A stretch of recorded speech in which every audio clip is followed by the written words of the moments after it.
Hello and welcome to this production of CCHW. That's Christ Church of the Holy Word. And this is our study of the book of Matthew. We're going chapter by chapter, verse by verse, and I hope that you started from the beginning with us. If not, you can go back, pick it up right from chapter 1 and go right through the entire book with us. I would like to encourage you to please share us with your friends. It's really the best way that you can help us spread the word and grow this teaching. Share it with people that you think would be interested in studying this letter that God has sent us, this letter of instructions of how to get along in this world that we live in. You can find us on more and more platforms. When you go there, please, whatever mechanism they use to rate us, like us, ring the bell. If they ask for a rating, 5 stars is always good. I'd also like to encourage you, as I always try to do, take notes, however you might do that, so that after the lecture is over, you can go and you'll be able to check me out in the Word of God and see if what I'm telling you is correct. One of the things that I firmly believe in is that I have to give you the way to find out if this information is correct or not. 2 witnesses. The Bible goes on 2 witnesses. We should too. So anything I tell you, you should be able to check it out in the Word of God or in the language that it's written in. Always check me out. Jesus taught us over and over and over again. Don't be deceived. Don't be deceived by any man. So don't take my word for anything. Don't take any other man's word for anything either when it comes to the Word of God, beloved. Learn to check out what you're taught, what you're told in the Word of God for yourself using the tools that are available to you. I also like to remind you, my book, Angels or Aliens, it's out there anywhere that sells books, Amazon, Barnes & Noble, anywhere books are sold. Also, I have a new book out, my latest book. It's called The Four Hidden Dynasties of the Bible. And we have a special going on right now. You can get a signed copy of the Four Hidden Dynasties of the Bible at our website at christchurchoftheholyword.com. I'll put that on the screen for you, and just go on there. You'll see the advertisement for it, and I'd be happy to sign, put a little note in there if you want something special in the book. With that, friends, let's pick this thing up. The book of Matthew. The book of Matthew, chapter 14, and verse 1 reads, "At that time Herod the Tetrarch heard of the fame of Jesus." Now, Herod was he was pretty much the king of Israel at the time. He wasn't selected by God. He was appointed by the ruler of Israel, Caesar. But we're going to, in this verse, we're going to learn a lot about John the Baptist, a lot about the story, and how it came about that Herod would behead him. Verse 2. And said unto his servants, This is John the Baptist. He is risen from the dead, and therefore mighty works do show forth themselves in him. Verse 3. For Herod had laid hands on John and bound him and put him in prison for Herodias' sake. We'll find out who she is. His brother Philip's wife. That's who Herodias is. Verse 4. For John said unto him, unto Herod, John the Baptist told Herod, It is not lawful for thee to have her. She was his brother's wife. And he wanted somehow to work it out with John's blessing. He'd take his brother's wife. And of course, that type of a union is totally against God's law. Verse 5. And when he would have put him to death, Herod would have killed John, except he feared the multitude. He feared the people because they counted him as a prophet. They thought John was a prophet. They knew he had come from God. And if Herod had just offed him, he would have had riots on his hand, perhaps rebellion. Verse 6. But when Herod's birthday was kept, when it came around, the daughter of Herodias danced before them and pleased Herod. Now, it was Herod's birthday, him and the boys, and they'd been partying. There's no doubt about that. He was probably pretty drunk, if you want to know the truth of the matter. And this little girl gained his fancy. Verse 7.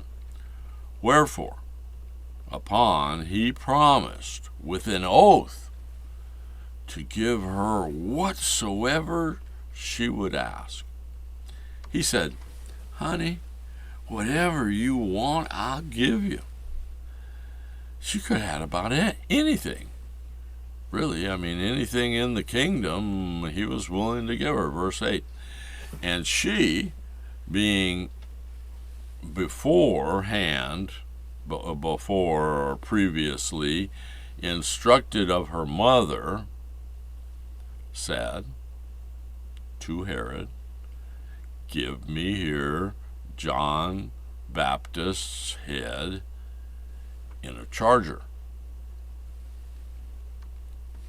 Her mother had told her to do this, to ask for John's head in a basket, and the reason has already been stated. Herodias, the mother here, hated John because he'd stood in the way of her marrying Herod the king. So she wanted to get rid of this guy bad. Verse 9. And the king was sorry, nevertheless, for the oath's sake. You make an oath, you better stick by the oath. And them which sat with him at meat, at dinner, he didn't want to look the fool, didn't want to say, I'll give you anything, honey, and then back down. He commanded it to be given her, the head. 10. And he sent and beheaded John in the prison. 11. And his head was brought in a charger and given to the damsel, and she brought it to her mother. What a despicable person this woman must have been. I mean, vengeful for sure. Verse 12. And his disciples came and took up the body and buried it and went and told Jesus. 13. When Jesus heard of it, he departed thence by a ship into a desert place apart, away from there. And when the people had heard when the people had heard about it, they followed him on foot out of the cities. Friends, you try to imagine the crowds. We're going to have we'll have the story of the feeding of the multitude here pretty soon, and you'll get a feeling for the size of the people that were following him. Jesus was drawing the attention of the people. He was drawing huge crowds wherever he went. And of course, the authorities had to be aware of it. Something like that couldn't happen without them knowing. Verse 14. And Jesus went forth and saw a great multitude, and was moved with compassion toward them. And he healed their sick. 15. And when it was evening, his disciples came to him, saying, This is a desert place, and the time is now past. Send the multitude away, that they may go into the villages and buy themselves victuals. They can find food for themselves. 16. But Jesus said unto them, unto his disciples, They need not depart, give them to eat. 17. First, you notice who is going to be doing the feeding here? His disciples. Feeding, symbolically teaching the word. His followers are giving the bread of life. In this case, it's physical bread, but it's his followers he expects to teach his word. Verse 17. And they say unto him, We have here but 5 loaves and 2 fishes. 18. Jesus speaking, he said, Bring them hither to me. 19. And he commanded the multitude to sit down on the grass, and took the 5 loaves and the 2 fishes, and looked up to heaven. He blessed them, and brake, and gave the loaves to his disciples, and the disciples to the multitude. Now, I always find it fascinating how this must have looked to the people at the time. It's the same thing with his healings. I mean, when he healed the lame man, the man with the withered hand, or any of the healings. But can you imagine being one of his disciples at this point in time, and he starts breaking a loaf of bread and gives it over, and you start handing it out, and they're just always, it's just never goes, there's more and more. It would be so amazing to see. It's hard for me to imagine. Anyway, verse 20. And they did all eat and were filled, and they took up the fragments that remained, 12 baskets full. You know, I love biblical numerics. Let's look at this a little bit. First of all, 12 baskets. 12 usually represents the 12 tribes, the nation of God. But how many loaves of bread were there? There was 5. And how many fish? 2. And that makes 7. 7 in biblical numerics means spiritual completeness. So here within this miracle we see we see the most amazing thing happen, and it's all fits in and gels with the spiritual completeness of the 12 tribes and the Messiah being there on earth. Verse 21. And they had eaten, and they that had eaten were about 5,000 men, besides women and children. So this was a huge crowd. There was probably at least as many women and children amongst the group as there was men, you would think. So that would be like at least 10,000 people.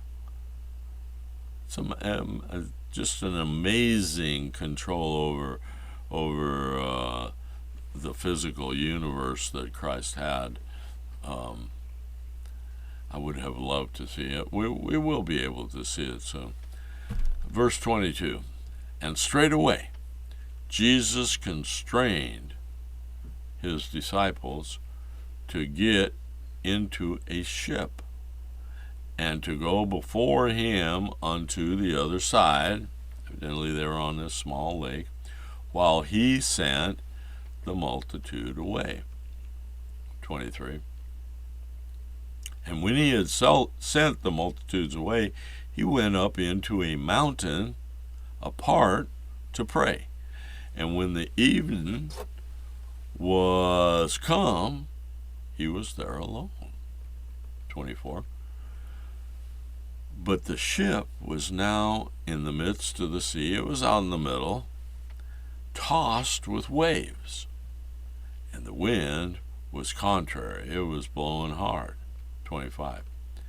And in the fourth watch of the night, Jesus went unto them walking on the sea. Now, the fourth watch, it's about 3 a.m. to about 6 a.m.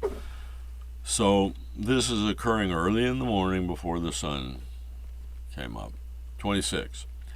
And when the disciples saw him walking on the sea, they were troubled, saying, It is a spirit. And they cried out for fear. 27. But straightway Jesus spoke to them, saying, Be of good cheer, it is I. Be not afraid.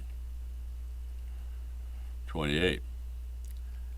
And Peter answered him and said, Lord, if it be thou, bid me come unto thee on the water. Say it so, and I'll be able to do it, Lord. 29. And he, Jesus, said, Come. And when Peter was come down out of the ship, he walked on the water to go to Jesus. Verse 30. But when he saw the wind boisterous, he was afraid. This is Peter. He was afraid and began to sink. And he cried, saying, Lord, save me. 31. And immediately Jesus stretched out his hand and caught him up and said unto him, O thou of little faith, wherefore didst thou doubt? Why? After everything you've seen. And this goes back to what we've been talking about through this whole book. It's faith. Faith is what we need, friends. It was Peter's lack of faith. I mean, obviously, if you live in this day-to-day turmoil, some days your faith is stronger than others. Other days, I know mine is anyway. And I always pray to keep it strong. But obviously here, Peter's faith faded with the big wind, and he began, inside his head questioning. You know how we are. And it was the lack of faith that caused Peter's downfall here. It's faith that we need to enhance, to nurture, to grow all the truth that we discover. It's faith that we should be praying for. Verse 32. And when they were come into the ship, the wind ceased. 33.